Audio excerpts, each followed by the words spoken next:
오늘 하나님께서 주시는 말씀 로마서 1장 16절 17절 말씀입니다.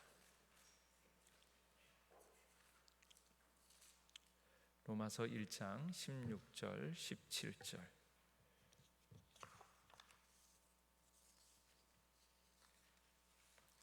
우리 함께 한 목소리로 같이 읽겠습니다. 시작.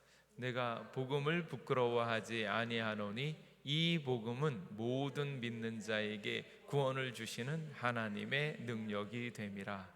먼저는 유대인에게요 그리고 헬라인에게로다.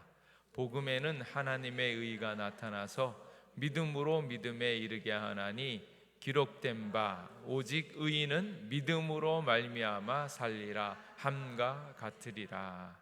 아멘. 한 주간 동안 잘 지내셨나요? 네.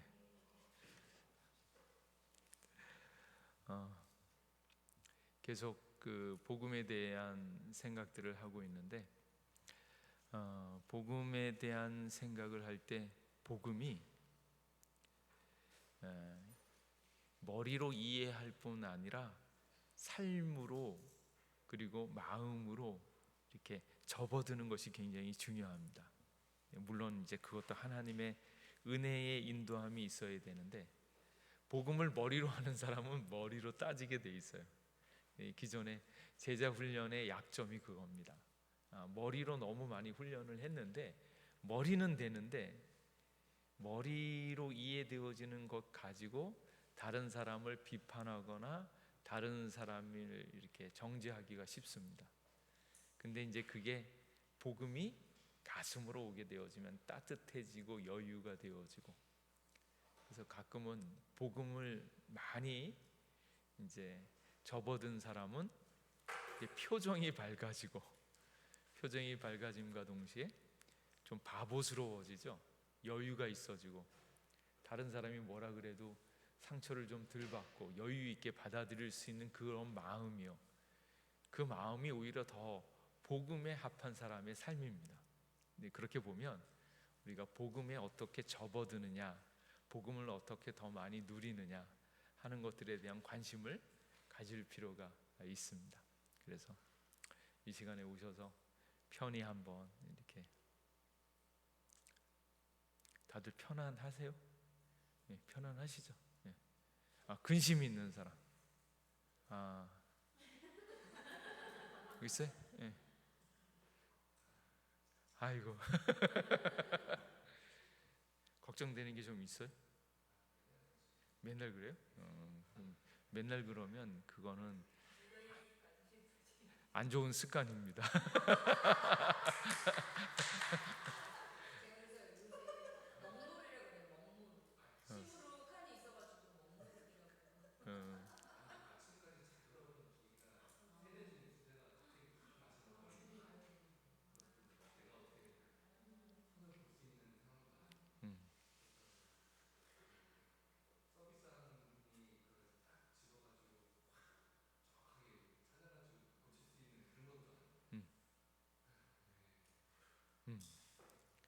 애매하죠. 뭐 수는 없습니다. 그냥 내버려 두세요. 그러니까 그 뭔가 뜻이 있다는 얘기는 그 상황, 이건 말이 쉬워요. 말이 쉽고 이제 집사님하고 나하고 좀 거리가 있으니까 이제 하는 말인데 말은 쉬운데 이제 그런 거죠. 뭐 애걸복걸 하나 마음이 태평이나 달라질 건 없습니다. 근데 마음이 조금 태평이잖아요. 그러면 해결점이 더 잘 보여요. 거기에 딱 모이면 이거 큰일 났네. 이거 왜 이런 일이 생겼어? 이거 왜 일어나지 말아야 될 일이 왜 일어났어? 이렇게 하면서 짜증이 섞이면 그 불평 내지는 왜 상황이 왜 나를 왜 이렇게 이 모양으로 만들었지? 왜 나한테 이렇게 되어지지? 라는 그 마음 때문에 그냥 그 분위기에 딱 사로잡혀서 빠져나갈 구멍이 잘 안 보여요. 근데 군대 있을 때 그러잖아요. 될 대로 되라. 내가 이렇게 하나 저렇게 하나 될 거는 되고 안 될 건 안 되고 그러니까 그런 니는 네 일 하고 나는 내 일 한다.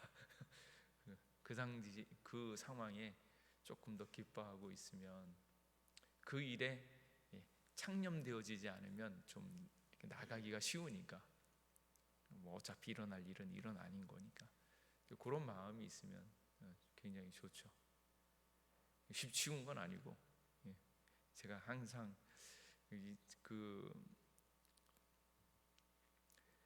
우리 미국에 있는 목사님들이 제일 자랑스러워하는 사람은 누군가면 목사님 중에 조나단 에드워드입니다. 왜냐하면 미국 사람 자체가 실용적이고 삶 자체가 그러다 보니까 신학적인 사고를 많이 안 하는데, 대부분 유럽에서 신학은 유럽이거든요.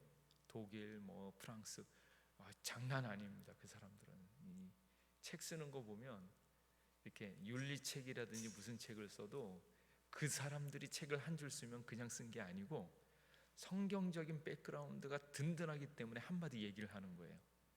근데 이제 그런 분위기에서 이쪽에 미국에 있는 사람들은 신학자를 자랑하면 조나단 에드워드를 계속 자랑하거든요. 근데 조나단 에드워드를 내가 왜 얘기했을까?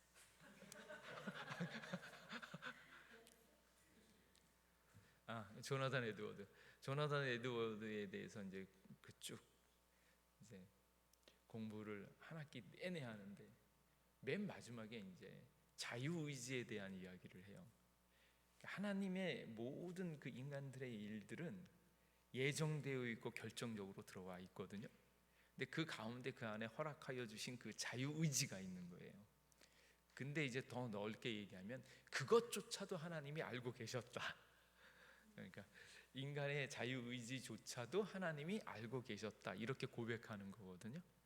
근데 이제 이거는 시간 차이가 있어요.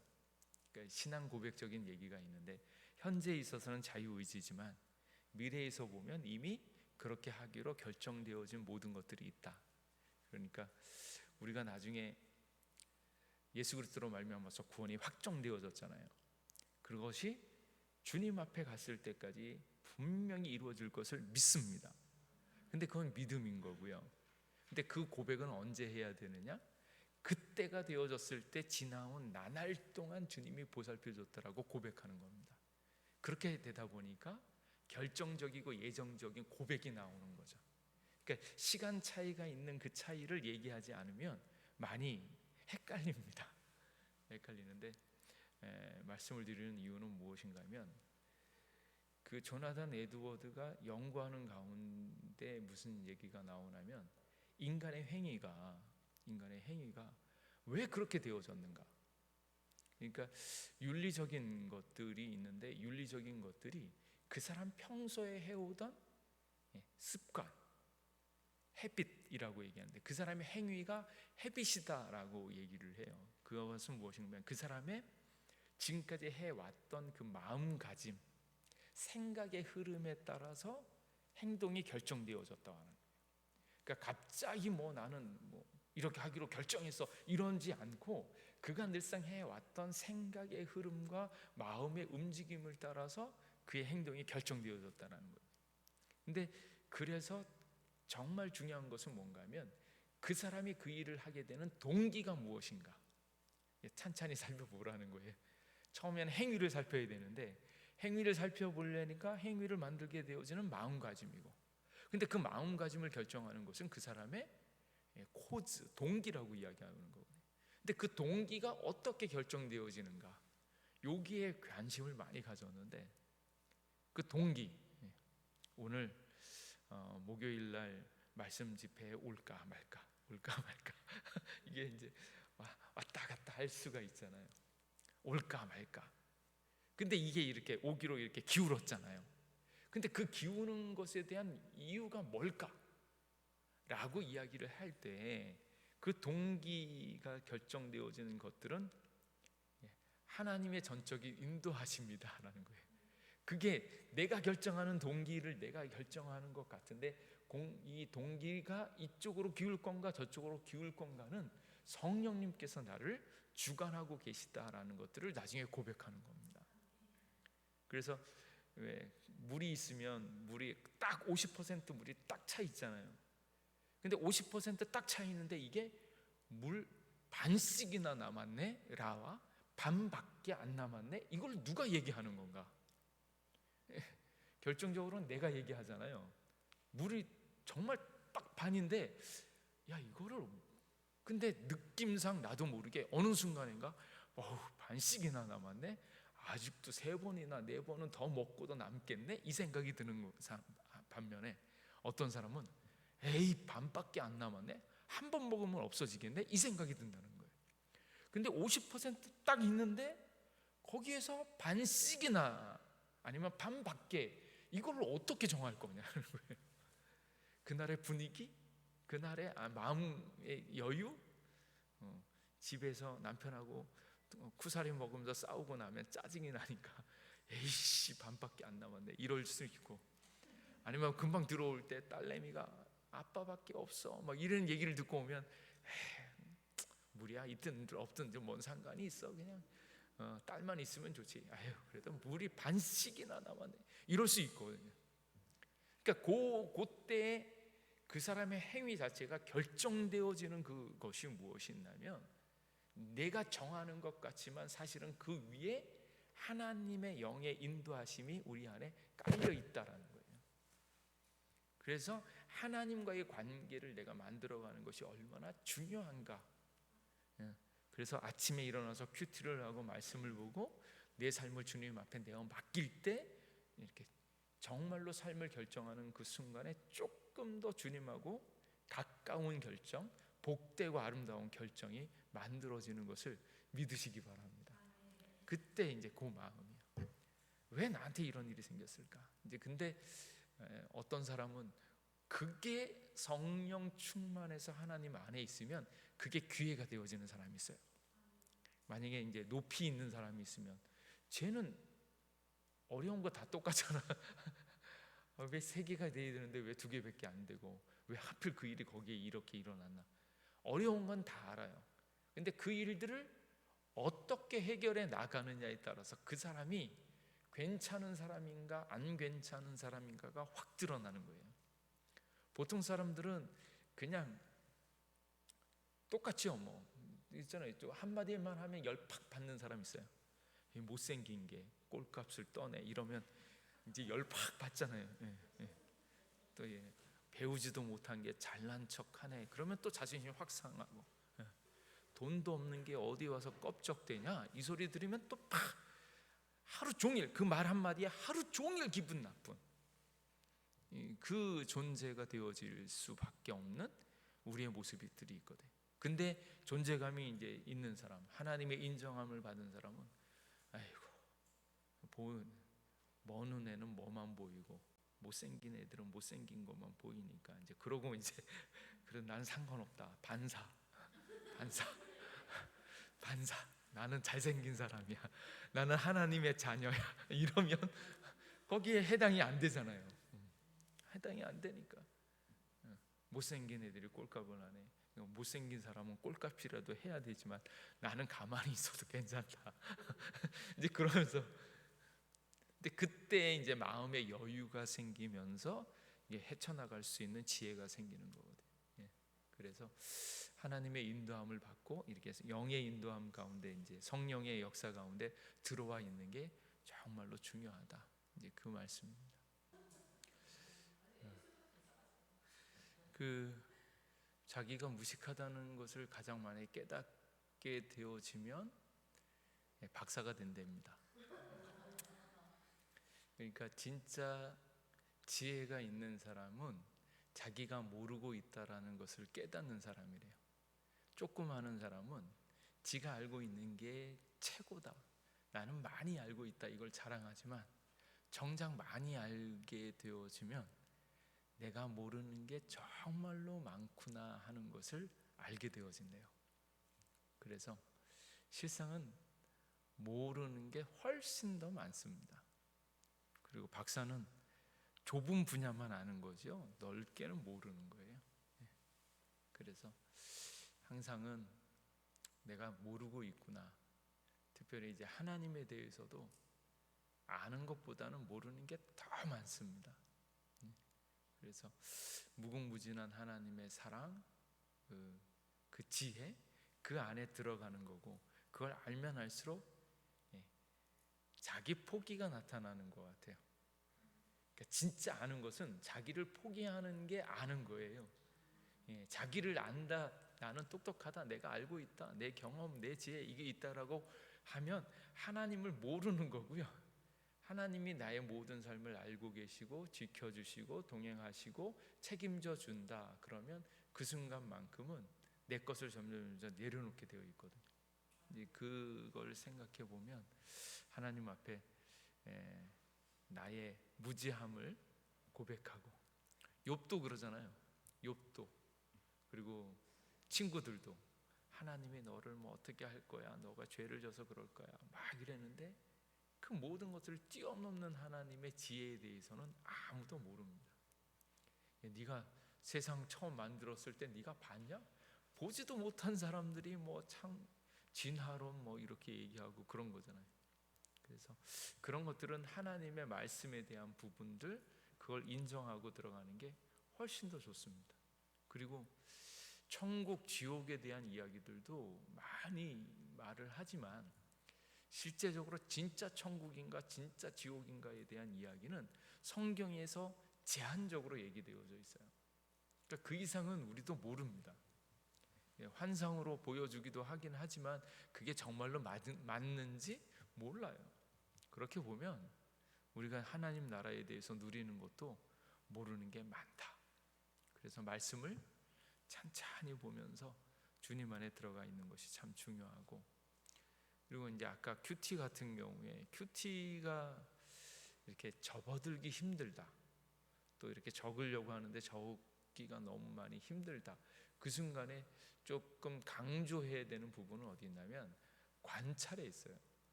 그러니까 관찰을 찬찬히 하는 거예요. 그러니까 관찰을 하라는 얘기는 백지처럼 자기의 생각을 깨끗이 하고 난 다음에 처음 보는 것처럼 이게 보셔야 되거든요. 근데 이제 조금 이제 훈련을 잘 받았다, 성경 공부를 좀 했다라고 하시는 분들은 대부분 뭐가 있냐면 전에 은혜 받았던 기억이 꽉 차 있습니다. 그러니까 그 본문만 보면 그때 은혜 받았던 생각들이 계속 몰려오거든요. 이제 그때는 그게 좋았는데 지금도 그게 좋을까? 그렇지 않거든요. 왜냐하면 이전에 우리가 들었던 그 성경 말씀에 대해서 은혜를 받았던 부분들은 무엇인가 하면 굉장히 율법적이고 자기 도전적이고 그런 얘기들이 많아요. 네가 열심히 품으면 뭐 이렇게 열심히 성공하게 될 거고 막 이런 그런 흐름에서 그 당시에는 나도 뭔가 힘이 있어서 열심히 해보자, 나도 이렇게 하면 될 거야 뭐 이런 가능성을 가지고 그 말씀을 은혜를 많이 받았는데, 정작 하나님의 말씀 안에서 딱 보면 복음의 빛 안에서 보면 그게 아니고 그걸 죽이라는 말씀이 많거든요. 너를 내려놓고 이 말씀이 많은데 엉뚱하게 나를 막 이렇게 열심히 해서 뭔가를 해야겠다 이런 생각으로 받았던 은혜에 대한 생각이 내 안에 꽉 있으면 이거를 정말로 주님의 빛 가운데 받아들이기가 너무 힘듭니다. 그래서 자기 자신을 백지처럼 깨끗하게 한 상태에서 지금 하나님께서 나에게 주시는 말씀을 그대로 짧지만 깊이 있게 보는 거예요. 하나님이 많이 나오네, 하나님이라는 단어가 왜 많이 얘기했을까? 이거를 옛날에 하나님 이때 여기서는 뭐 은혜를 많이 주시는 하나님이어서 너무 좋아서 이거 생각하지 말고 하나님이 반복되어졌을 때 객관적으로 요거를 찬찬히 관찰해 보는 거, 그럴 때 새로운 하나님의 은혜가 쑥쑥 들어오는 겁니다. 그래서 큐티를 잘하거나 아니면 뭔가 적으려고 있으면 이전 것을 잠시 내려놓고, 뭐 잠시 내려놓는다 그래가지고 완전히 무시하라는 것은 아니고 잠시 내려놓고 그 기반 하에서 오늘 새롭게 오시는 하나님의 모습을 이렇게 주목하는 거, 그러다 보면 좀 훨씬 더 새로워질 수 있습니다. 그래서 관찰을 많이 하면, 관찰을 잘하면 쓸 게 많아집니다. 그리고 그게 조금 더 많아지면 가만히 시간을 조금 더 두면 해석이라든지 은혜가 점점 깊어지는 거예요. 그래서 말씀을 가지고 내가 하는 거예요. 제가 계속 말씀을 드리는 것은 큐티, 가정 예배, 그리고 주일 예배, 요것을 가지고 계속 내 삶에 딱 붙이라고 얘기하는 것은 그 말씀 자체가 나에게 말할 수 있도록 하는 거예요. 그 전에 많은 사람들은 훌륭하신 목사님이 말씀을 잘 풀이해 주면 은혜가 되어지고, 훌륭하신 목사님이 말씀을 적당히 잘 못 풀어주거나 죽을 쓰면 나도 은혜를 못 받고, 이거는 신앙생활의 하수입니다. 그러니까 말씀 자체가 나에게 말할 수 있도록 나 자신을 말씀 앞에 세우는 작업을 하는 게 진짜 신앙생활을 하는 거거든요. 하나님이 나와 함께 하셔서 나의 삶을 만져주시고 고쳐주시고, 내가 읽고 있는 이 말씀을 통해서 나에게 직접 말할 수 있도록 나 자신을 준비하는 것, 그게 신앙생활의 가장 중요한 것. 그래서 말씀 자체가 여러분에게 말하기를 주님의 이름으로 축복합니다. 자, 오늘 이제 복음에 대한 거, 지난주에 했던 거 세 번째 장 다 하지 못했는데 3페이지, 지난주 3페이지를 보면 위에서 두 번째 보면, 복음은 하나님과 우리 관계를 바로잡기 위해 예수 그리스도가 무엇을 이루셨는가에 대한 소식이다. 그렇죠? 소식이라고 말씀드렸죠. 권면이 아니고요. 너가 이렇게 해라 이렇게 얘기하고 있는 권면이 아니라 하나님께서 우리를 위하여 살리셨다라는 소식입니다. 그래서 이제 가끔 어떤 분이 얘기하냐면, 우리 동양에 있는 사람은 뭔가 병들고 힘들고 어려우면 의원한테 찾아가 가지고 어떻게 하면 낫겠습니까? 어떤 약을 먹어야 됩니까? 그렇게 이제 묻고 그 조언을 듣고 와가지고 그대로 하면 병이 나을 거라고 생각하고 있는 권면을 듣기를 좋아한다. 도대체 어떻게 해야지 고쳐요? 라고 얘기를 듣고 내가 그 얘기대로 해서 효과를 보려고 하는 권면적인 얘기를 많이 듣고 싶어 합니다. 근데 서양에서는 무슨 일이 있냐면, 이번에 뭐 등록금이 없어서 너무너무 어려워요 뭐 그랬더니 어디선가 나타난 키다리 아저씨가 돈을 딱 내주고 해결해 주는 거예요. 그냥 해결해 주는 거예요. 네가 열심히 공부하면 내가 거기에 뭘 더해주고 이런 조건이 아니고, 그냥 와서 키다리 아저씨가 너 등록금 없지? 내가 내줄게. 그리고 내주는 거예요. 예수님의 특징은 바로 거기에 있다라는 거예요. 그러니까 우리가 여기 와서 예배를 드리는 것이 너무너무 좋은 것은 와서 은혜를 받아서 내가 열심히 살아서 세상에서 성공해야지, 그게 아니고 여기 오면 예수님이 내 삶을 붙잡고 계시고 내 삶을 고치셨다라고 하는 그 선언이 선포되어질 때 그 예수님을 그대로 믿을 수 있기를 간절히 바랍니다. 그게 굿뉴스라는 거예요.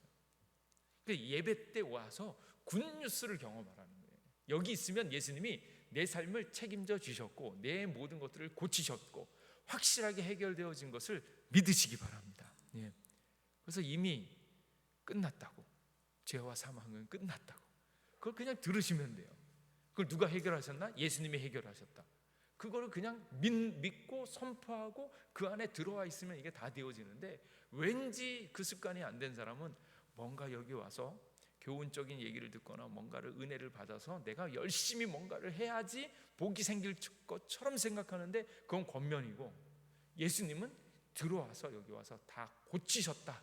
예수님이 날 위하여 죽으셨다. 예수님이 날 위하여 살리셨다. 이 모든 것들을 그냥 믿으시면 그대로 우리에게 기쁜 소식이 되어지는 것, 그게 복음이라는 겁니다. 그러니까 예배 때의 자세도 완전히 달라지는 거예요. 그래서 먼저 와서 우리가 누려야 될 것은 그 복음이 무엇인가 하는 것을 정확히 알고 누리셔야 됩니다. 그래서 예배가 기쁘고 좋아야 되는 이유는 예배에 오면 이미 다 해결됐어요.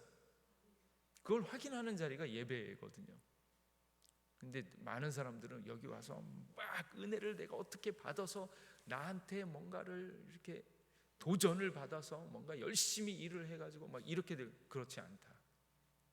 그래서 권면이 아니라 소식이다. 그러니까 그것을 경험한 사람은 누구를 자랑할 수밖에 없어요? 날 고치신 예수님을 자랑할 수밖에 없습니다. 근데 요즘에 있는 교회들은 뭔가 하면 그 예수님이 나에게 좋은 소식이 되어줬다라는 것을 경험하지 못하니까 자꾸 좋은 소식을 만들려고 해요. 우리 교회에서 만드는 좋은 소식이 뭐가 있습니까? 뭐 우리 교회 오면 병을 고침 받는다. 뭐 열심히 다니면 복을 받는다. 뭐 이런 걸 자랑하는 거예요. 여기 오면 뭐가 될 것이다. 뭐 이렇게. 근데 실제적으로는 그 핵심은 예수 그리스도여야 되고 예수님이 다 해결하시는 것을 봐야 되는데, 그렇지 않고 뭐 우리 교회는 좋은 카페가 있다, 우리 교회는 뭐 같이 뭐 모임이 너무 좋다, 뭐 이런 것들을 자랑하잖아요. 그러니까 그리고 그렇게 해야지만 그 교회가 부흥할 것처럼 생각을 하기 때문에 자꾸 좋은 소식을 예수 그리스도 말고 다른 것들을 자꾸 만들려고 해요.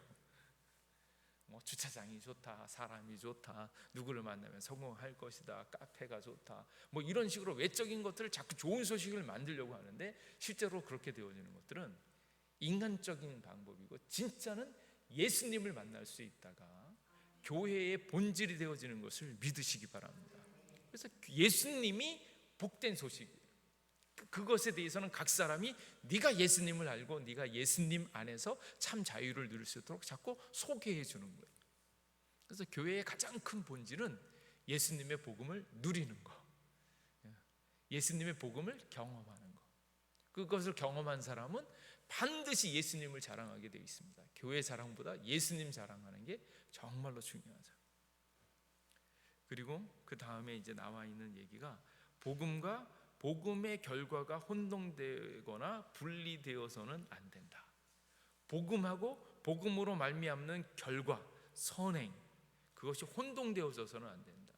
많은 분들이 이제 복음, 예수 그리스도를 자랑하셔야 되는데, 어떤 사람들은 그 아까 얘기한 것처럼 예수님 때문에 생겨난 그 복음의 결과들을 자꾸 바라보면서 그것만을 원하는 사람들이 있어요. 근데 이게 교회 안에서는 이게 뭐 그게 그거 아니냐라고 얘기를 하는데, 정작 가장 중요한 것은 그게 다르다라는 거예요.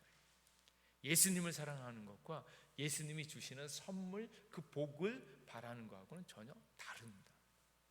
근데 분리되어지지는 않죠. 왜? 분리되어지지 않는 것은 예수님으로 말미암아서 오는 복이 참 복이기 때문에. 그래서 연관은 되어지는데 그 두 가지를 혼돈해서는 안 된다. 그래서 복음은 우리가 행하는 무엇이 아니라 우리를 위해 행해진 무엇이다.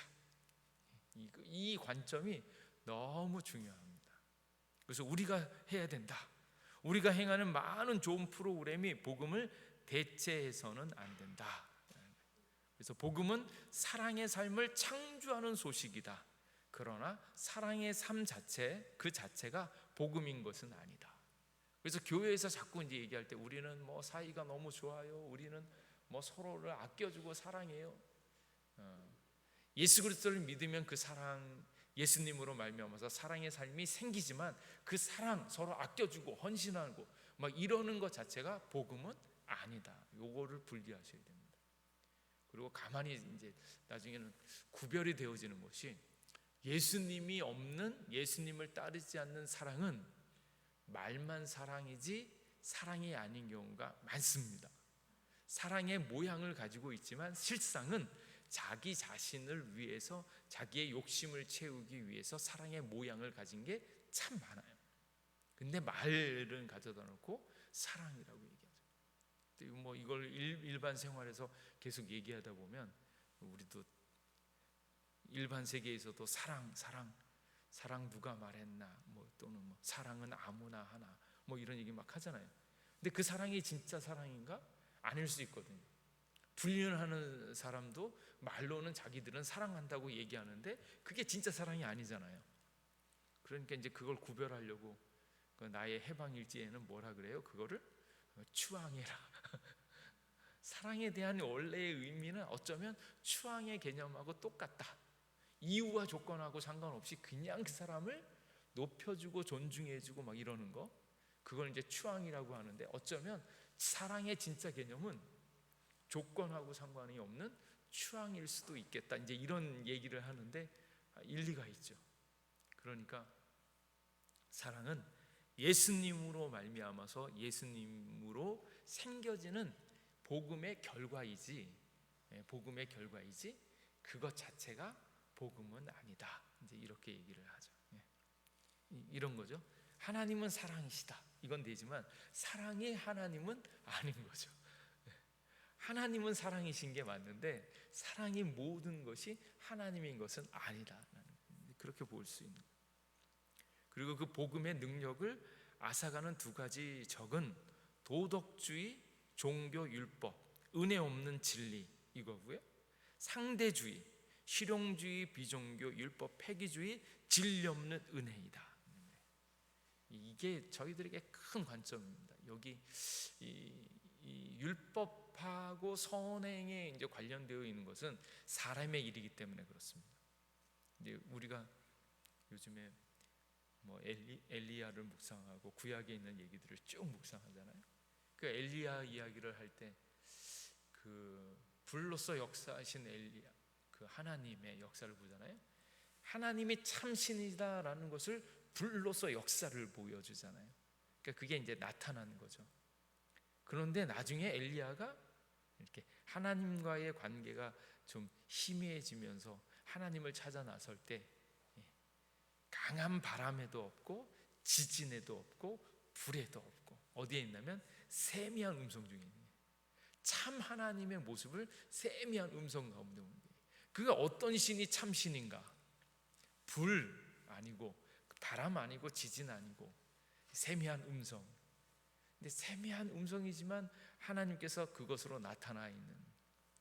근데 이제 거기서 멈추면 세미한 음성에서도 하나님의 음성을 들어야 된다 이렇게 얘기를 하지만 이게 신약으로 넘어와서는 참 하나님의 모습이 어디에 있는가? 참 하나님이 누굽니까? 예수님이에요. 예수님. 근데 예수님의 형상은 뭐예요? 멸시천대 받는 거예요.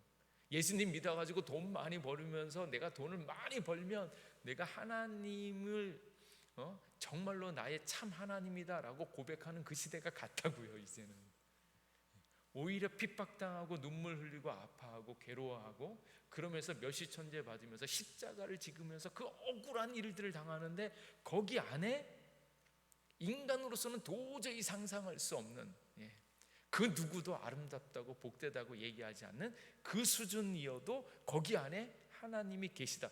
그때 참신이 누군가? 예수님처럼 사랑하는 자들을 위하여 헌신하고 눈물 흘리고 아파하고 손해볼 줄 아는 그 사람이 바로 하나님의 참 모습이다. 그걸 이제 가르쳐주는 거예요. 그러니까 구약 시대에 이렇게 보면 하나님이 나타났어도 하나님인 줄 모르는 사람들이 태반일 거예요. 왜? 하나님이 고통당하면서 멸시당하면서 그냥 십자가를 짓고 죽어버리잖아요. 그럼 구약시대에 있는 사람은 이건 하나님 아닌 거예요. 하나님이라고 인정하려면 불 깨나 좀 이렇게 몇 번 내던지고 이스라엘이 싸우면 뭐예요? 좀 나가서 맨날 승리해야지 하나님으로 인정되어지지 맨날 지고 눈물 흘리고 아파하고 결국 나중에는 손해까지 보고 남들보다 보통 사람들보다 더 못한 지경에까지 내려가게 만드는 하나님, 이건 하나님 아닌 거예요. 근데 사실 알고 봤더니 진짜 하나님은 예수님이 하나님이에요. 예수님이 참 하나님이다. 이 얘기를 하려고 구약에 있는 얘기를 쭉 하고 있는 거예요. 그러니까 불의 역사를 지나서 세미한 음성까지 오고 세미한 음성 그 수준은까지도 아니고 더 나아가서 뭐예요? 예수님이 새싹처럼 예뻐 보이는 것도 없고 고난당하고 있는 어린 양의 모습으로 온다. 뭐 이 얘기를 결과적으로 하는 거잖아요. 그러니까 참 복음이 뭐냐? 예수님인데 그 예수님을 보여주고 있는 이 모든 것들이에요. 그러니까 구약에 있는 것들은 보여지는 것 율법을 통해서 하는데 지금은 그 율법이 아니고 오직 예수 그리스도가 있을 때 은혜와 진리가 있다. 이 사실을 명확하게 짚어주려고 이 얘기를 하고 있는 거거든요. 그러니까 사실은 이게 언어의 싸움인데 은혜면 다 되는데 문제는 은혜가 있다고 얘기하는데 진리의 모습을 갖고 있지 않은 사람들이 있고 분명히 진리면 되잖아요. 진리가 자유롭게 되고 진리가 예수님인데 문제는 진리가 있다고 얘기를 하는데 은혜가 없는 사람들이 또 문제고 요 양 끝이 문제거든요. 그러니까 은혜이면서 진리가 같이 붙잡아야지 딱 되어지는데 그게 누구십니까? 바로 예수님이잖아요. 진리를 지키되 그 안에 은혜까지 있는 예수님이 바로 본 모습인데 이제 인간의 노력, 인간의 행위로 뭔가 하나님의 역사를 만들려고 하고 있는 사람들이 만들어낸 것이 율법주의. 그래서 예수님을 믿었는데 다시 돌아와서 내가 뭔가 예수님과 더불어서 뭔가 열심히 해야지만 내가 복을 받을 거라고 생각하고 있는 그 생각주의 자체가 율법주의로 흘러가고 있다는 거예요. 인간의 행위가 뭔가를 만들어낼 수 있다라고 생각하고 있는 것, 특별히 인간의 행위가 구원의 역사, 하나님의 역사를 만들어낼 수 있다고 생각하면 그건 율법주의입니다. 그래서 그거를 빼는 거예요.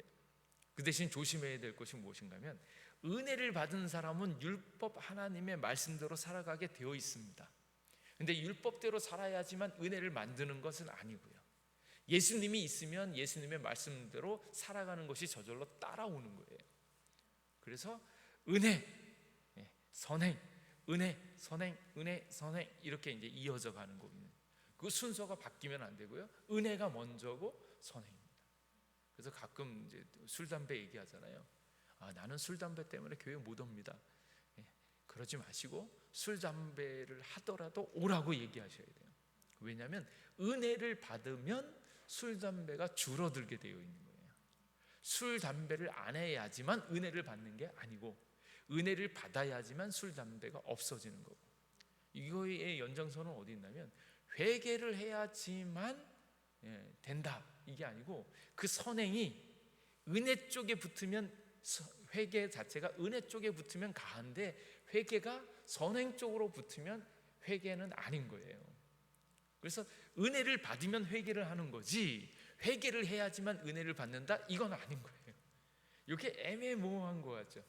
근데 이게 참 중요한 것이 아까 말씀드렸던 것처럼 인간의 모든 행위와 모든 일들이 하나님이 먼저 은혜를 주셔야지만 그 다음에 인간의 반응이 나온다라는 거예요.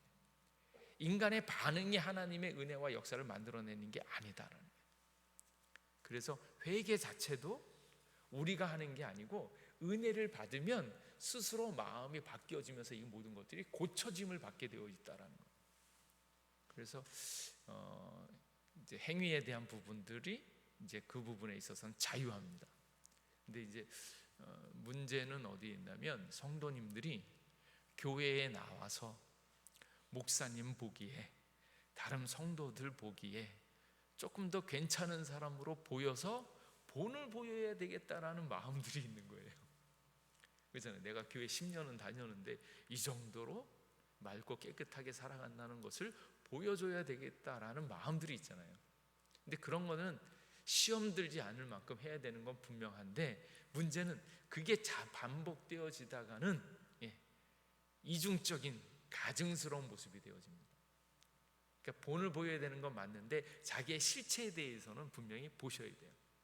나는 아직도 어떤 모습이 죄된 모습이 좋아 보인다. 술 끊은 지 오래되어졌는데 아직도 술 냄새를 맡으면 너무 좋다. 그러면 그런 자기 자신을 인식하고 있어야 된다라는 거예요. 근데 예수 믿는 사람은 절대 그럴 리가 없어 그러면서 무시하면 안 되는 거예요. 내 실상은 뭐가 좋으면 좋고 뭐가 싫으면 싫은 거를 그대로 딱 놓고 바라볼 줄 아는 눈이 있을 때에 내 정말 실제 모습이 어디에 있는가 하는 것을 스스로 판단할 수 있다는 거예요. 그래서 굳이 남들에게 나는 얼마나 깨끗한가, 또 어떤 사람은 그게 또 혼자서 뭔가를 하다가 이게 죄책이 느껴지니까 나 이래봬도 어떤 인간이야, 나는 아직도 이런 거밖에 안 돼요 이러면서 자기의 못난 것들을 이렇게 자기 마음 편하려고 드러내는 사람이 있어. 난 아직도 담배 펴요 이러는 사람이 있는데 그럴 이유는 없어요. 혼자 있을 때 느껴야지. 남들한테도 혹시 그러는 게 막 이렇게 죄책감이 들어지니까 또 이렇게 막 얘기하면서 그 죄책감을 덜어내려고 하는 사람들이 간혹 있는데 그건 지혜롭지 않은 것 같고요. 근데 스스로 있을 때 좋은 것은 좋게 이렇게 인식하고 있으면서 이제 그걸 보는 거예요. 근데 참 재밌는 게 어쩔 수 없습니다. 좋은 건 지가 하게 돼 있어요. 제가 늘상 한 번씩은 꼬박 생각하는 게 사람이 아무리 먹을 것이 없어도 독약을 먹진 않아요. 독약을 먹는다라는 얘기는 독약이 아니거나 독약을 먹어도 괜찮다라고 생각하니까 독약을 먹는 거지. 그게 죄이고 죽을 거라고 생각하면 절대 그걸 먹질 않습니다. 그거 먹으면 내 영혼이 죽는데 그걸 왜 합니까? 근데 어느 순간에는 자기가 그게 아니고 자기의 밑에 그렇게 해도 괜찮을 것 같은 생각이 은근히 들어와 있으니까 그거를 하는 거예요. 그러니까 죄에 대해서, 죄에 대한 관점에 있어서. 근데 그런 것들을 말씀에 비춰서 이렇게 점점 아직도 나는 죄인입니다, 예수님의 도우심이 필요합니다, 그 은혜를 구하면서 나아가야 될 부분이지 완전한 사람은 없습니다. 그래서 이제 그 부분이 율법주의에 대한 부분들은 어쩌면 저희들이 끊임없이 고민해야 될 문제고, 이게 참 재미있는 것 중에 하나가 그 율법주의라는 거. 그리고 반대쪽에는 뭐가 있습니까? 나는 이제 예수님 믿어서 구원함을 얻었으니까 다 괜찮다, 다 괜찮다. 그런 사람은 뭔가 하면 진리 없는 은혜만을 강조하는 거예요. 나는 이미 구원받기로 작정되어져 있으니까 뭘 해도 괜찮아. 은혜. 근데 진리가 없는 은혜는 결코 은혜가 은혜 되어질 수 없습니다. 왜냐하면 하나님의 율법에 의해서 너가 죄인이라는 것이 분명해지고 죄인이기 때문에 나는 도저히 구원받을 수 없다라고 이야기했을 때 예수 그리스도의 보혈이 적용되어지면서 내가 구원받았기 때문에 은혜가 새로워지는 거예요. 근데 그 은혜에 대한 감각이 떨어지는 사람은 진리에 대한 강조점이 없습니다. 그래서 옛날에 그 방지일 목사님이 이제 목사님들 모아놓고 성경 공부했거든요. 지금 좀 부흥한다는 목사님들 있잖아요. 김사만 목사님, 그런 분들 다 방지일 목사님 앞에서 이렇게 방에서 모여서 성경 공부했다 그러더라고요. 근데 그때 방지일 목사님이 강조한 게 뭔가 하면 죄에 대한 관점이 분명했어요. 네가 뭐가 죄인인지 계속 보여주는 거예요. 근데 죄를 보여주면 죄를 느끼는 순간 뭐 하냐면 자기 자신이 얼마나 부족한가 연약한가 하는 것들이 드러납니다. 그러니까 방지일 목사님이 죄를 강조한 이유는 거기에 있었어요. 너의 죄를 네가 알면 뭘 자랑하겠냐는 거예요. 목사나 장로나 권사나 알고 보면 다 죄인이거든요. 속으로 다 죄를 짓고 있잖아요. 근데 그 죄가 하나님의 말씀에 딱 비춰지게 되어지면 내가 잘났다, 내가 괜찮다라고 자랑할 수 있는 사람이 하나도 없다는 거예요. 그리고 그 죄를 가지고서는 도저히 살아갈 수 없기 때문에 죄가 드러나면 드러날수록 누구를 의지하게 되어지냐면 예수님을 의지할 수밖에 없습니다. 왜냐하면 그 죄를 없이 할 수 있는 분은 예수님 한 분밖에 없기 때문에. 그래서 죄를 드러낸다라는 얘기는 너 죄인이라고 얘기하고 싶어서 그런 게 아니라 그 죄가 있으면 죄를 해결할 수 있는 예수님을 너 알고 있잖아. 그러니까 죄를 드러내면 뭐 하라고요? 예수님께 달려가라고 죄를 얘기하는 거지. 강단에서 죄를 이야기하면 넌 나쁜 놈아, 넌 못된 놈아, 너 왜 잘난 척해 이렇게 때리려고 하는 게 아니고, 죄가 드러나면 뭐 하라고요? 죄를 해결할 수 있는 방법을 알고 있는 성도들은 누구에게 간다고요? 예수님께 가라고요. 근데 그거를 모르는 사람들은, 그 예수님의 그 은혜를 모르는 사람들은 대뜸 하는 소리가, 목사님은 누구 치려고 왜 그런 소리를 하냐? 누구 하필이면 그 죄를 콕 집어서 그렇게 콕 집을 리가 없죠. 인간이 그렇게 콕 집을 능력이 있겠는가? 콕 집는 것은 성령님이 하시는 거고요. 그러면 그 얘기를 가지고 뭐예요? 빨리 털어내고 예수님께 가라는 사인으로 받으셔야 되는데, 예수님께 가면 자유함이 있고 기쁨이 있고 즐거움이 있는데 그 방법을 모르는 사람은 그 죄를 콕 집는 목사를 욕하게 돼 있다는 거예요. 그러니까 여러분들은 제발 시험 들지 마세요. 죄가 드러나도 그걸 가지고 어디에 가라고요? 예수님께 갈 수 있기를 축복합니다. 근데 그 방법을 모르시는 분은 목사가 나를 치려고 나를 나쁘게 하려고 그렇게 얘기를 하면 정말로 어리석은 거예요. 만약에 그런 생각이 들면 뭐 하세요? 반사를 하세요. 차라리 반사. 목사님이 내 죄를 얘기하네, 그럼 반사. 목사님이 똑바로 사세요. 이렇게 반사를 하는 한이 있어도 뭐라 그러지 마시고. 그러니까 죄를 분명히 보이게 되어지면, 저도 마찬가지예요. 목사도 죄가 보이면 그걸 가지고 어떻게 해야 돼요? 저 사람이 얘기했다고 해가지고 없는 죄가 생기지도 않고, 저 사람이 얘기했다고 해서 있는 죄가 없어지는 것도 아니고, 예? 결국 내가 죄인인 것들이 드러나면 그 죄는 내가 책임을 져야 되는데, 그 죄를 해결할 수 있는 방법은 누구밖에 없는가? 예수님밖에 없어요. 그래서 죄가 느껴지거든 그걸 가지고 예수님을 만날 수 있기를 주님의 이름으로 축복합니다. 그리고 그게 드러나면 예수님 만나라는 얘기로 알아들으셔야 돼요. 근데 그걸 이해를 못하면, 그러니까 결국은 복음을 이해하지 못하거나 예수님을 만나지 못한 사람들은 이게 사람의 말인 줄 알고 사람이 나를 때리려고 한다 뭐 이런 식으로 얘기하는 거예요. 그러니까 절대 강단에서 얘기되어졌을 때 그런 얘기가 나오면 절대로 상처받지 마시고 그거를 기쁜 마음으로 딱 죄를 안고 그걸 누구한테 해요? 예수님께로 갈 수 있는 기회로 삼을 수 있기를 축복합니다. 근데 그걸 안 되어지는 사람은 이제 교회 다니는 사람들이 점점 은혜만 얘기하면서 그걸 거부하는 거죠. 그래서 죄를 얘기하면 싫어하는 거예요. 내 잘못이 드러나니까. 더군다나 교회에서는 내가 이래봬도 교회 다닌 지 오래됐는데 괜찮은 사람이고 다른 사람들한테 존중받아야 되고, 이렇게 오래되면 오래될수록 점점 이렇게 존중과 존경을 받아야 되는데, 그런 내가 악하다고 죄인이라고 얘기하면 좋아할 사람이 없는 거예요. 그러니까 그런 사람들은 자꾸 그걸 가리면서 은혜로워야지, 은혜로. 근데 그 은혜가 은혜로우려면 진리가 진리대로 선포되어지고 그게 정확하게 지켜졌을 때 용서가 나오는 거거든요. 근데 그 진리가 진리대로 정확하게 지켜지지 않으니까 용서가 힘이 없는 거예요. 사과도 힘이 없고. 근데 진리가 정확하게 지켜졌을 때 그것으로 말미암아서 죽을 수밖에 없는 사람들이 은혜를 경험하게 되어집니다. 근데 많은 사람들이 그걸 경험하지 못하니까 이제 나도 들통나고 니도 들통나고 이러다가는 우리 다 들통나니까 그냥 은혜로 살자, 이제 이런 거죠. 예.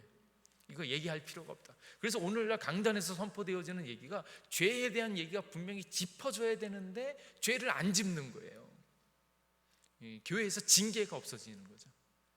그 옛날 참 그 조선 말쯤에 그때 뭐 이렇게 그 교회 공동 회의록 뭐 이런 거 보면 뭐 누가 뭐 11조를 하지 않고 뭐 누가 뭐 어디서 돈을 떼어 먹고 뭐 이러면 수찬 정지 뭐 이런 거 했어요.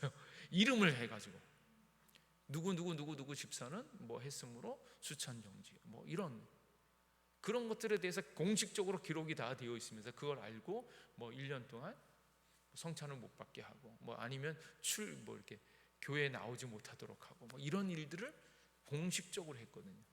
근데 그만큼 우리가 지금 공동체성이 많이 무너져서 그런데 실제로는 목사와 장로들이 성도들을 정말로 사랑하는 마음으로 징계를 해야 되고, 성도님들은 그런 것들을 정말로 은혜롭게 받아들여서 그 시간에 자중할 수 있는 시간으로 삼아야 되는데 그걸 놓쳐버렸죠. 그래서 은혜만 얘기하다 보니까 무율법주의가 되어지는 거예요. 무율법주의. 근데 참 재미있는 것은 뭔가 하면 율법주의와 무율법주의의 특징이 뭔가 하면, 제가 이제 이게 우상하고도 관련이 되어 있는데 율법주의와 무율법주의의 특징은 뭔가 하면 예수님하고 거리를 멀게 한다는 거예요. 그러니까 우상은 뭔가 예수님을 믿지 못하도록, 예수님을 의지하지 못하도록 하는 모든 것들은 다 우상으로 보시면 참 좋습니다. 그러니까 율법도 다른 복음인 거예요. 비율법주의, 무율법주의도 다른 거예요. 왜냐하면 핵심은 어디예요? 요게 핵심, 요게 제일 중요한데 핵심은 예수님으로 말미암아서 구원 얻는 것을 믿으시기 바랍니다.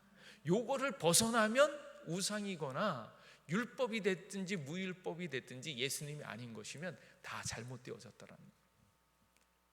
근데 그것을 정확하게 이해를 하면 그 다음에 이제 은혜가 얼마나 되어지는가. 그래서 그 다음 주에 보면 복음은 하나님께서 그리스도를 통해 우리의 구원을 이루시고 우리와 하나님과의 관계를 바르게 만드시며 궁극적으로는 세상의 모든 죄의 결과들을 없애실 것임을 선포하는 기쁜 소식이다. 세상의 모든 죄의 결과들을 없앤다.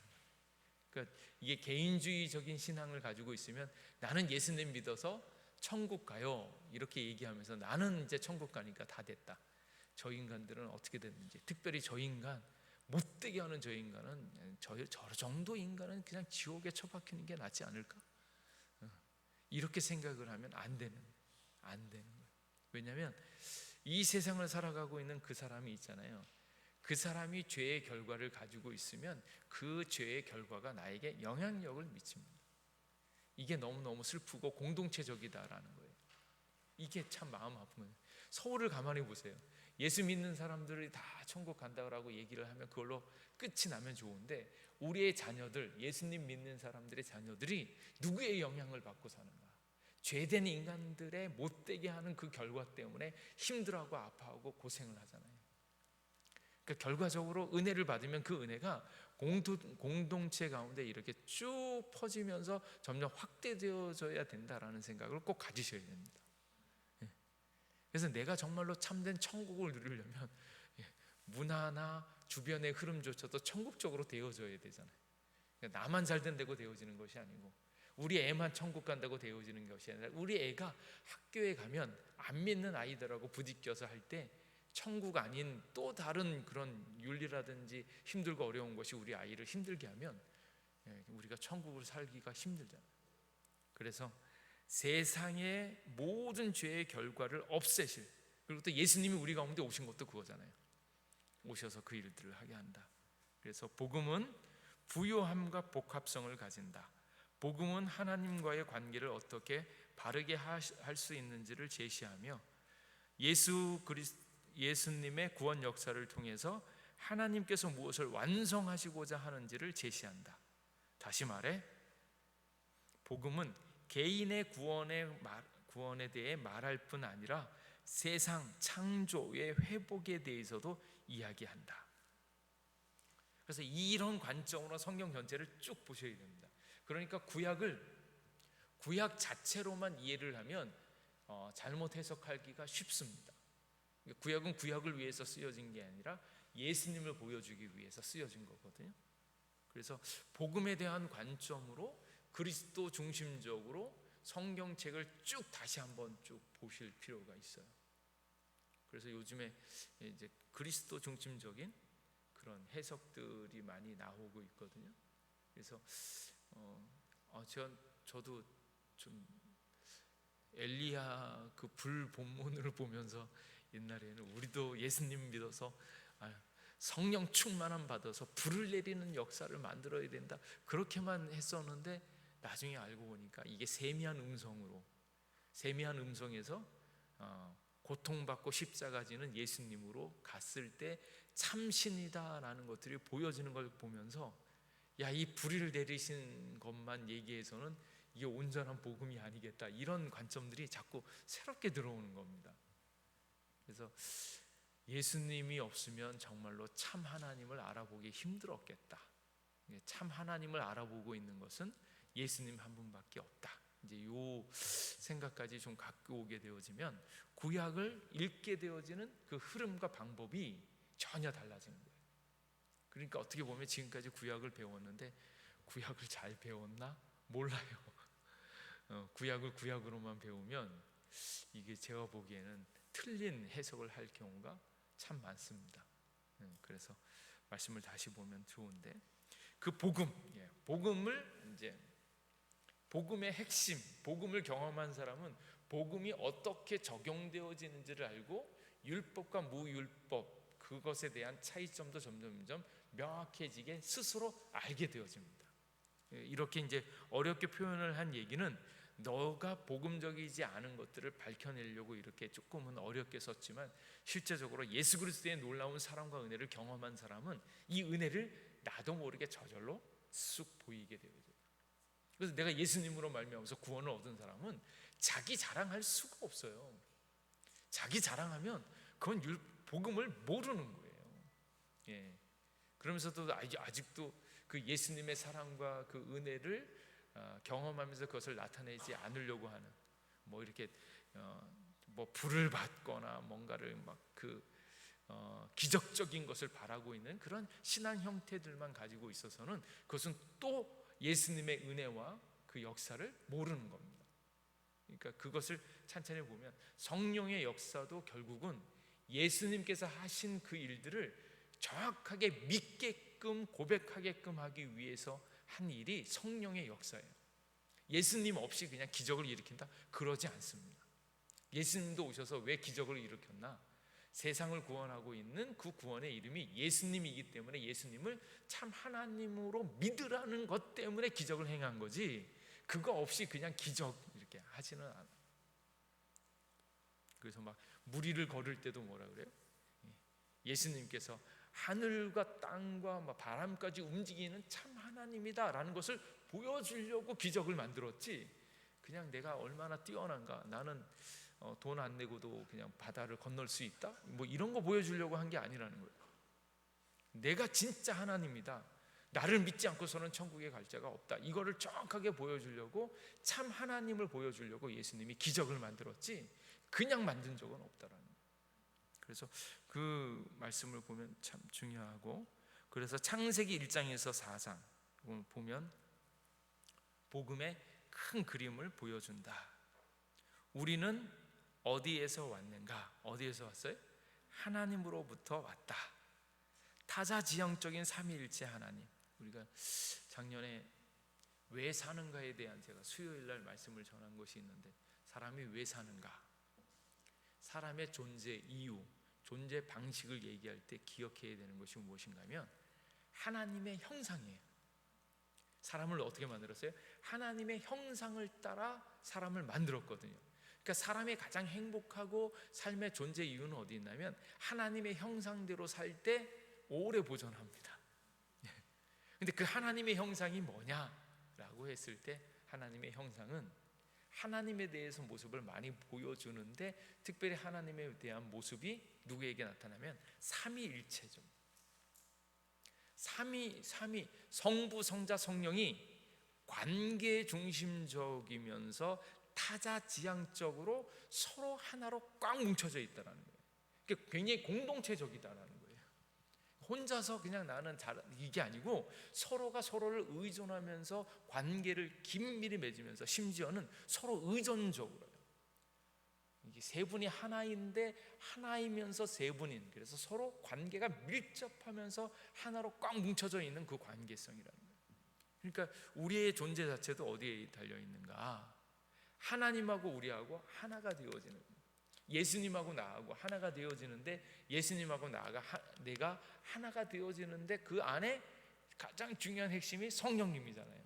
그래서 예수님하고 나하고, 예수님도 인격이시고 신성임과 동시에 인격이시고 나도 인격인데 인간과 인간이 하나가 되기 어렵잖아요. 근데 이 둘을 하나로 만드시는 것이 성령의 역사고, 남자와 여자가 한 몸을 이루는데 남자는 남자고 여자는 여자인데 이게 어떻게 한 몸을 이룹니까? 근데 그것도 가능하게 하는 것이 성령의 예수 그리스도 안에서 하나가 되어지는데, 그때 예수 그리스도의 영이신 성령님으로 말미암아서 이렇게 하나가 되어지는. 그러니까 그렇게 돼서 타자지향적이면서 친밀하게 관계하게 묶여져 있는 그 하나님, 그 하나님의 형상을 따라서 인간이 온전히 살아갔을 때 가장 아름답고 복된 모습이 되어진다. 그게 하나님의 형상을 따라 지음받았다라는 얘기고요. 근데 그 얘기가 창세기에 이제 나와 있다라는 거예요. 1번 하나님으로부터, 타자지향적인 삼위일체 하나님으로부터 왔다, 이렇게 되어 있고요. 두 번째는 어디에서 잘못되어졌는가, 그걸 밝히는 거예요. 우리는 이렇게 만나면 좋고 아름다운데 도대체 왜 이 관계가 깨어졌는가? 따지고 보니까 죄 때문이다, 반역이다, 자기중심적인 삶이다. 가장 중요한 게 자기중심적인 삶이라는 거예요. 선악과의 핵심이 그겁니다. 하나님이 말씀하시면 말씀하신 것이 맞는 줄로 그냥 아멘 하셔야 되는데, 그게 맞을까? 내가 생각할 때는 아닐 수도 있지 않을까? 이러면 그 하나님의 말씀 안에 내가 들어가는 것이 아니라 말씀 자체를 내가 생각하고 내가 판단하니까 그것 자체가 죄라는 거예요.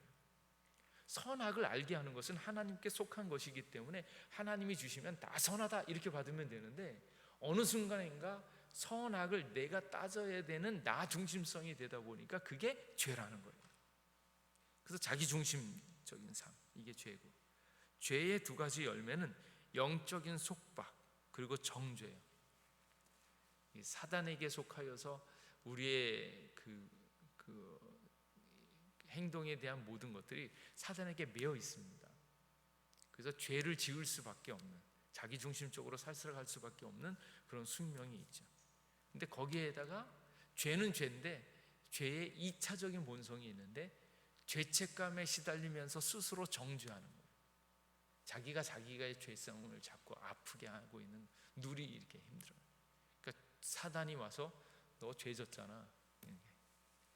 그러니까 이거를 알고 있는 사람들은 그게 싫으니까 거부하는 거죠. 거부하는 이유는 수치심을 느끼게 되어지니까 이제 거부하는 거거든요. 그러니까 죄의 결과로 말미암아서 오는 심각한 것이 이제 수치심인데, 수치심이 느낀다라는 것은 죄 때문에 정죄로 말미암는 결과를 싫어하는 거죠. 근데 그 문제를 어떻게 해결할 수 있는가? 바로 그리스도, 성육신을 통해서, 대속을 통해서, 궁극적인 회복, 하나님의 통치와 새 창조를 통해서 이렇게 돼요. 그래서 하나님이 누구신가 알고 하나님으로부터 우리가 얼마 많이 떨어져 있는가, 왜 나는 이렇게 힘들까 아는 것을 알면, 여기까지만 생각을 해도 그 다음은 뭐예요? 그럼 나는 어떻게 하지? 나는 죽게 됐잖아. 문제점 이거 어떻게 해? 이미 태어난 거 이제 죽을 밖에 안 남았네. 이러면 속상하잖아요. 아이 좀 젊어지면 좋은데 늙을 일밖에 안 남았네. 이제 태어나서 숨을 쉬고 있으니까 죽을 일밖에 안 남았네. 자식 새끼 나오니까 근심할 일밖에 안 남았네. 뭐 이런 일 이렇게. 그럼 어떡하냐고 이거를. 내 인생 어떡하냐고. 이거 진짜 이거 해결할 방법이 없잖아요. 근데 자기를 믿는 사람은 어느 순간에 지금 이렇게 대충 덮어놓을 수는 있어도 요게 해결 안 된 사람은 끊임없이 고생할 수밖에 없어요. 문득문득 죽음 때문에 겁나고, 병들어서 죽을 게 겁나고, 사람들 때문에 하고 힘들고. 근데 그걸 어떻게 이걸 고칠 수 있을까? 해본 사람들, 고민해본 사람들, 아파본 사람들, 눈물 흘려본 사람들, 그런 사람들이 이걸 키를 쓰고 해결하려고 하는데 안 되는데, 결국 예수 그리스도를 통해서 해결되어진다는 것을 딱 발견하고 나니까 예수님이 복음인 거예요. 세상에 예수님 말고 복음이 없습니다. 영생을 주실 수 있는 분, 참 복이 있는 분, 흔들리지 않는 복을 주시는 분, 예수님 한 분밖에 없는 것을 그제서야 발견하니까 예수님 자체가 복인 거예요. 그리고 그 예수님을 잘 믿으니까 그로 말미암아서 평강이 오고 기쁨이 오고 즐거움이 오고, 요거는 구원의 결과고 선물인 거지. 그러니까 예수님을 정확하게 봐야 되는데 교회에 오는 사람들은 정작 예수님은 제껴놓고 선물만 관심 가지고 있다 보니까 그 선물을 믿었다가는 결코 진정한 구원을 받지 못한다라는 거예요. 그러니까 예수 그리스도와 구원의 결과를 혼돈을 하시면 안 되는 거고, 그래서 예수님을 온전히 아는 거, 이 구원의 방식을 정확하게 이해하는 것이 얼마나 중요한가. 근데 요걸 모르시면 교회에서 설교하는 거나 교회에서 가르치는 많은 것들 때문에 그게 그런가, 이리 흔들리고 저리 흔들리고, 이리 쫓아다니고 저리 쫓아다니고, 그러다가 세월이 10년 20년 고스란히 낭비합니다. 뭐 안수하는 거 쫓아다니고 막 이렇게 병 고침 받는 거 막 이런 거 쫓아다니다가 거기에 예수 그리스도 진정한 영생과, 지금 병 고치는 거 잠깐 나올지 모르지만 병을 몇 번 고치겠어요? 성령의 역사로 말미암아서 병 고침 받으면 몇 번 고침 받을 것 같아요? 죽을 때까지 해서 10번, 20번 고침 받을까? 그 후에는 어떻게 할 거예요? 아무리 병 고침을 받아도 늙는다라는 거, 이 세상을 떠나는 거, 그거는 하나님께서 만들어 놓으신 철두철미한 하나님의 방식입니다. 왜 하나님이 우리를 죽게 만드셨을까요? 그거는 우리에게 영생이 있는 것을 분명히 보여주려고 만드신 거예요. 영생이 있는 사람에게는 죽음을 거치는 과정이고 아무 문제가 안 되어져요. 근데 영생이 없는 사람들은 죽은 게 겁이 나고 자꾸 그러는 거고, 영생의 확실한 답을 알고 있는 사람은 병 고치는 것을 그렇게 원하진 않아요. 때로 삶이 불편해서 하나님 저 안 아프고 그냥 주님 나라 갔으면 좋겠어요. 살아가는 날 동안 건강하게 주님의 일을 하다가 갔으면 좋겠어요. 이게 굉장히 좋은 마음이잖아요. 근데 그렇지 않다 할지라도 어떤 사람은 병 고쳤을 때 하나님의 사랑을 더 많이 경험하는 사람이 있어요. 그래서 어떤 그 구약의 저기 중세 시대에 있었던 수녀들이나 하나님을 너무 사랑하는 사람들은 하나님의 더 큰 사랑을 경험하기 위해서 나로 병들게 해주세요, 이걸 기도한 사람도 있었다니까요. 참 그거 보면 참 별 사람도 다 있다 싶은 생각이 드는데, 근데 그 사람은 뭔가 하면 그랬을 때 전적으로 주님만을 바라고 주님을 사랑할 수 있는 것들이 그것을 통해서만 나타난다라는 것을 아니까.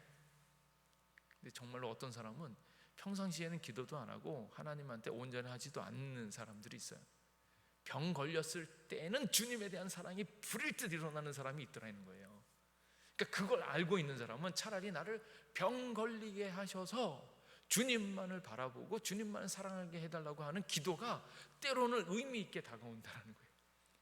여러분 안 그러셔도 됩니다. 여러분들은 예수님 잘 믿으셔서 건강한 몸으로 주님을 위해서 여러분의 삶을 잘 드릴 수 있기를 축복합니다.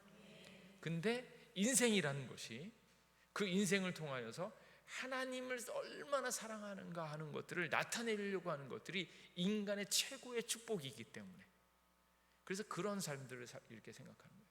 그래서 세월들을 헛되게 보내지 않으시려면 복음이 무엇인가를 정확하게 이해하셔야 되고, 뭐 지구의 종말이 어떻게 오든지 어디서 뭐 병 고치고 귀신을 쫓아든지 다 지나가는 것들입니다. 어떤 사람들은 그게 의미가 있어요. 왜냐하면 하나님이, 예수님이 참신이라는 것을 모르는 사람들한테는 처음에는 그렇게 또 역사를 해요. 그게 아무 의미 없다는 게 아니에요. 그러나 그게 실체는 아니고 예수님이 실체라는 것을 온전히 깨닫고, 이 복음의 스토리요, 창세기 1장에서 4장에서 나타난 이 이야기는 예수 그리스도의 복음을 쭉 펼쳐놓은 설명입니다. 근데 이거를 이해하고 보고 있는 사람과 그냥 이런 거다라고만 보시면 그거는 힘든 거예요. 이제 그것들을 쭉 보이는 겁니다. 4번, 나는 어떻게 바르게 되어졌는가? 믿음. 그리고 믿음은 신뢰의 대상을 자기 자신으로부터 하나님께로 옮기는 일. 그리고 우리를 구원하는 것은 믿음의 크기가 아니라 믿음의 대상이다. 요즘에 교회 다니시는 분들 이렇게 보면 무당을 쫓아나가서 이렇게 무당한테 부적 쓰는 거나 굿할 때 하는 그 열심보다도 못하게 믿는 사람들이 많잖아요. 그 사람들 믿음이 얼마나 좋아요. 갑바위에 올라가가지고 하루 종일 기도하고 있는 그 불교도들의 그 믿음이 얼마나 센지 모릅니다.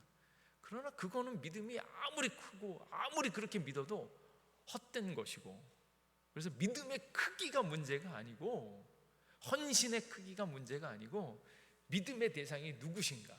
그때 믿음의 대상은 하나님 곧 예수님인 것을 믿으시기 바랍니다. 그걸 정확하게 보는 거고, 그 예수님이 단순하지만 그렇게 쭉 펼쳐져 있는 얘기들은 아주 놀랍습니다. 근데 그거는 이제 성경을 통해서 쭉 보시는 거예요. 그래서 이제 계속 반복되어지는 이야기들, 복음은 우리가 이루는 무엇이 아니라 우리를 위해 이루어진 무엇이다, 뭐 이렇게 얘기하면서 이제 일과가 마무리되어지는데, 그래서 맨 밑에 모든 형태의 사역은 복음에 의해 동기부여가 되어야 하고, 복음에 기초해야 하고, 복음의 결과이어야 한다. 상담, 제자훈련, 사회정의, 문화사역, 교리학습, 심지어 전도조차도 복음을 대신해서는 안 된다. 이게 무슨 말인가? 전도를 해야지. 근데 전도를 하는 것 자체가 복음은 아닙니다. 행위 자체가 그렇지 않다. 그래서 이 모든 사역은 복음의 결과로 인식되어져야 한다. 그래서 그 얘기를 지난번에 드렸잖아요. 우리가 누군가를 전도해 와야지만 잘하는 것이 아니고, 누군가로 하여금 채워져야지만 이게 복음이 되어지는 게 아니고, 우리는 예수 그리스도를 만난 그 복음의 결과로 완성되어지고 충분하다. 그 충분함이 우리를 통해서 흘러나올 때 그게 전도가 되어지는 것이지, 전도를 해야지만 주님의 나라가 온다? 그렇지 않습니다. 전도를 해야지만 그건 하나의 이 복음이 온전히 다 전달되어졌을 때 주님께서 오실 것이다 라는 하나님의 사인인 거지, 그렇게 해야지만 주님이 오신다, 이건 아니에요. 인간의 행위로 결정되어지는 것이 아닙니다. 근데 막 이제 성도들도 하여금 열심을 품게 하려고 막 우리가 주님의 그 끝을 만들어야 된다, 엔드 타임을 우리가 만들어야 된다. 그렇지 않습니다. 그래서 인간의 행위로 하나님의 역사를 만들 수 없다는 것, 오직 전적인 은혜로 되어진다라는 것을 깨닫고 이 복음을 풍성하게 누릴 수 있기를, 즐길 수 있기를 주님의 이름으로 축복합니다. 예.